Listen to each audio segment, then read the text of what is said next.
Olá, tudo bem? Eu sou o professor Vini, professor de História, e estou aqui para corrigir contigo a prova da UFSC 2018, prova de Ciências Humanas e Sociais, e nós vamos corrigir agora a questão 04, ok? Essa questão 04 é uma questão interessante, polêmica, e que suscitou aí uma série de discussões, até porque ela traz um texto polêmico sobre a ideia de um shopping de Santa Catarina que decidiu fechar uma exposição acusada de naturalizar a escravidão. E aí, claro, é importante ler o texto.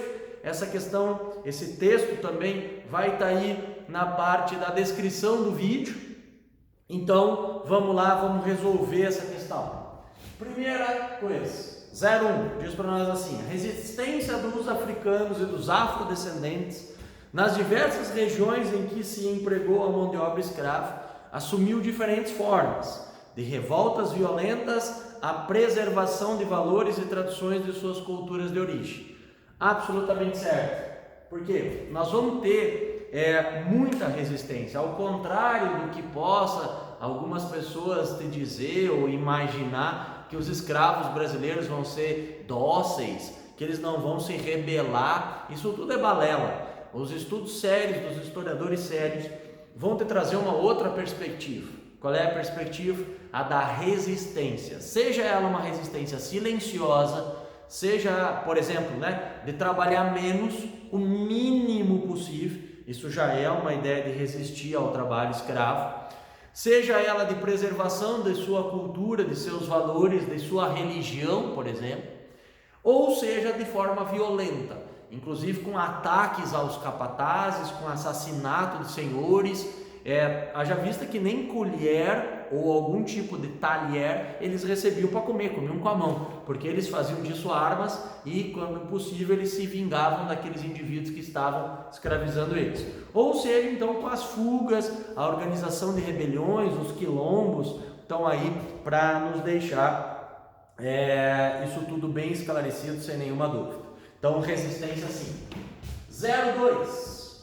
Nos centros urbanos era comum a existência de escravos de ganho, veja bem, cidades, vilarejos, ou seja, negros escravizados que trabalhavam por conta própria e entregavam parte do ganho ao senhor.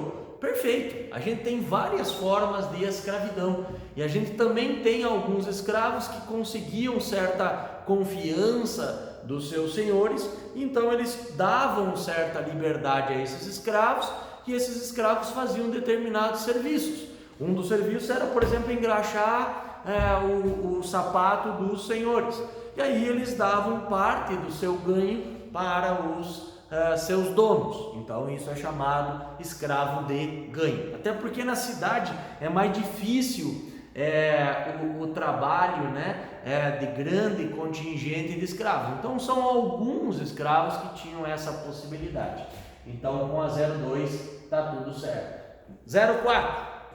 Na produção açucareira, os negros escravizados participavam apenas de parte do processo de produção do açúcar, não exercendo trabalho mais especializados.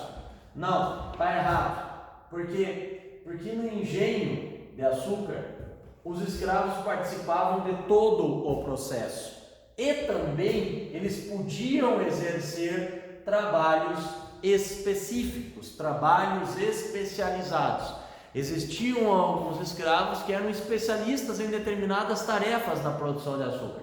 Então, essa questão aí, ela está incorreta por dizer que eles participavam então de parte do processo e que não exerciam trabalhos mais especializados. Depois vem a 08. A criação de irmandades religiosas, seitas, congregações, templos, voltados à participação dos trabalhadores escravizados, foi muito importante no processo de homogeneização.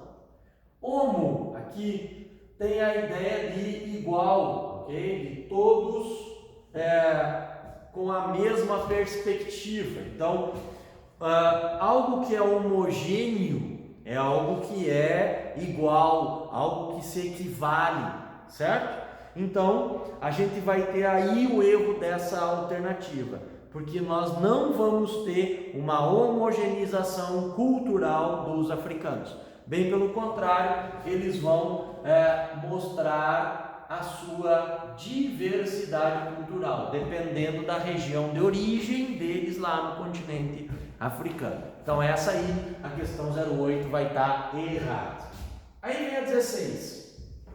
O texto apresentado na exposição é equivocado, e é mesmo, por naturalizar a violência sofrida pelos negros escravizados sem abordar os processos de resistência àquela condição social. É um pouco do que tu já viu na 01. Se tu marcou a 01, não tem como tu marcar a 16. Tu tem que fazer esse processo concomitante. Tu marcou a 1, tu marca a 16. Por quê? Porque eles se completam. E se tu afirmou lá que eles resistiram, e eles resistiram mesmo, tu tem que marcar a 16 como certa também. Aí vem a 32, que diz assim: os negros escravizados não sofriam maus tratos cotidianamente. Bom, já dá para nós parar por aí, né? Porque a ideia dos maus tratos, ela é absolutamente presente no dia a dia desses escravos, né?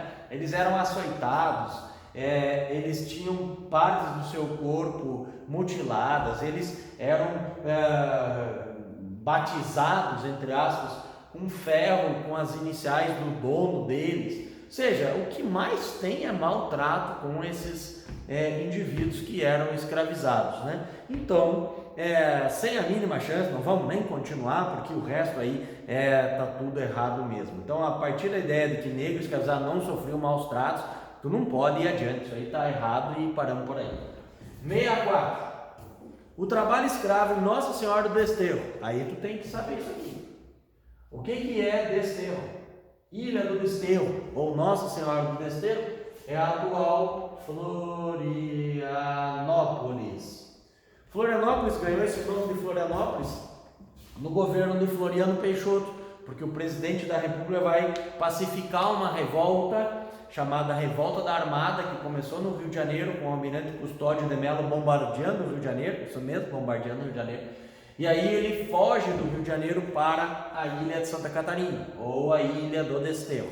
E lá o Floriano Peixoto vai empreender uma revolta, vai matar populares, isso também é interessante, porque mata habitantes da ilha, mata catarinenses, mas depois ele é homenageado, recebendo o nome dele, a Ilha do Desterro. Então ela troca de nome. Então o trabalho escravo em Florianópolis foi empregado, por exemplo, na pesca baleeira. Aí tu lembra, né? Florianópolis, ilha, mar, pesca, baleia, tudo certo.